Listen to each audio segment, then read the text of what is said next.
Assalamualaikum warahmatullahi wabarakatuh.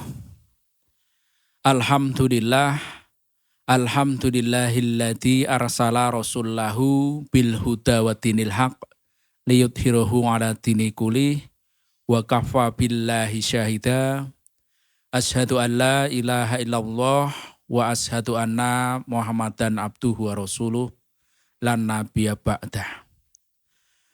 Saudaraku yang dirahmati Allah Subhanahu wa taala, perintah Allah untuk menjalankan puasa sejatinya adalah menggiring diri kita sebagai manusia untuk menuju kesuksesan. Kesuksesan fid dunya maupun kesuksesan di akhirat. Di akhirat Allah janjikan lilladzina taqaw inda rabbihim jannatung tajri min tahtihal anhar khalidina fiha wa aswajum mutahharah wa ridwanum minallah wallahu basirum bil ibad.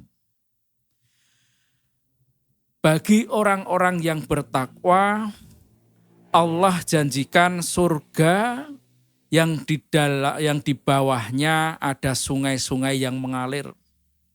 Mereka kekal, kita kekal di dalamnya,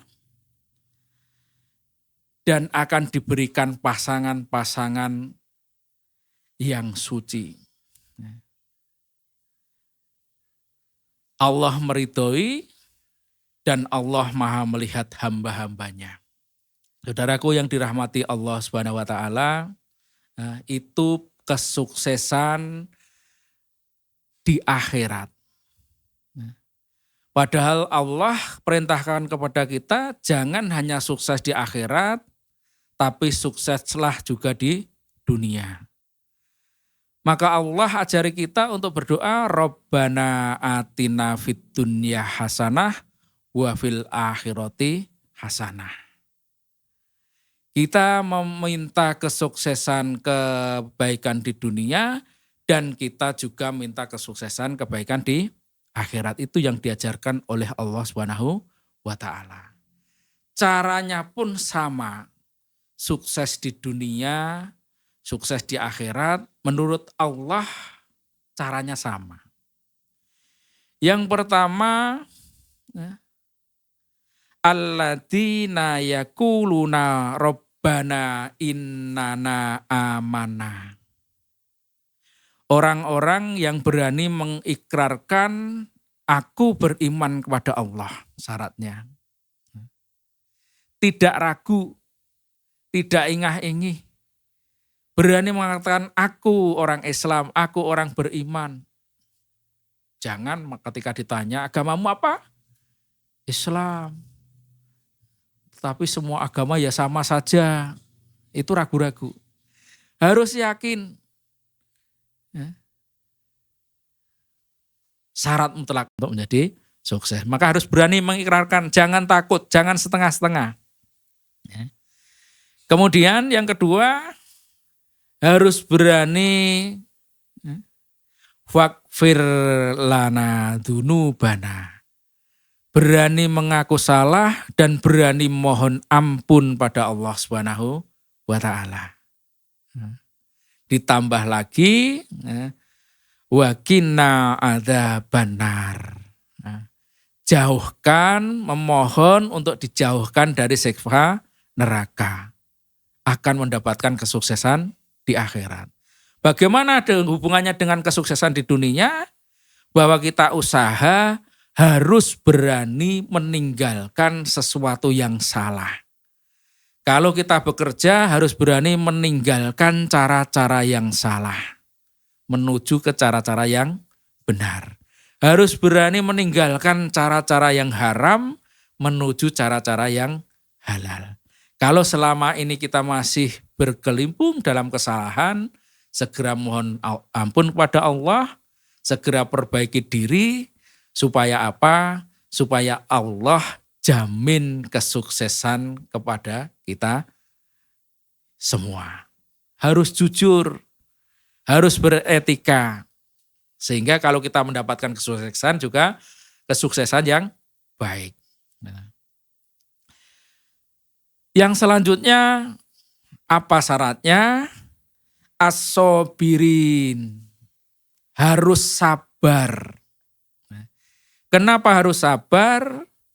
Karena semua perjuangan menuju kesuksesan, entah itu kesuksesan di dunia, entah itu kesuksesan di akhirat, pasti ada rintangannya. Pasti ada hambatannya. Dari mana? Kalau menurut Allah, yang pertama bisa jadi dari teman kita sendiri. Wa ja'alna ba'dakum li ba'din fitnah. Dan kami jadikan sebagian kamu terhadap sebagian yang lain itu adalah ujian, cobaan. Maka tidak heran ketika kita punya perjuangan yang baik, kita cita-cita yang baik, teman kita yang menghalang-halangi, tetangga kita yang menghambat. Karena itu sunatullah. Ya, perlu kesabaran. Atau bisa jadi menurut Allah, cobaan-cobaan itu, rintangan itu dari keluarga kita sendiri. Dari anak mungkin, dari suami atau istri mungkin, dari ibu atau bapak mungkin.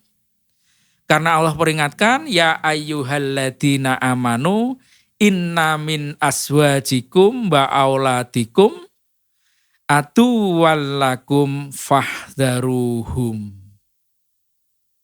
Hai orang-orang yang beriman, sesungguhnya di antara istri-istrimu dan anak-anakmu ada yang menjadi musuh bagimu. Kita ingat, ketika kita mau berbuat baik, bisa jadi keluarga kita menghalanginya. Ketika kita mau sholat ke masjid misalkan, bisa jadi keluarga kita tidak usah berangkat saja. Ketika kita mau berpuasa, bisa jadi, ayo jajan saja kan. Sehingga ini menjadi lebih berat karena berasal dari keluarga kita.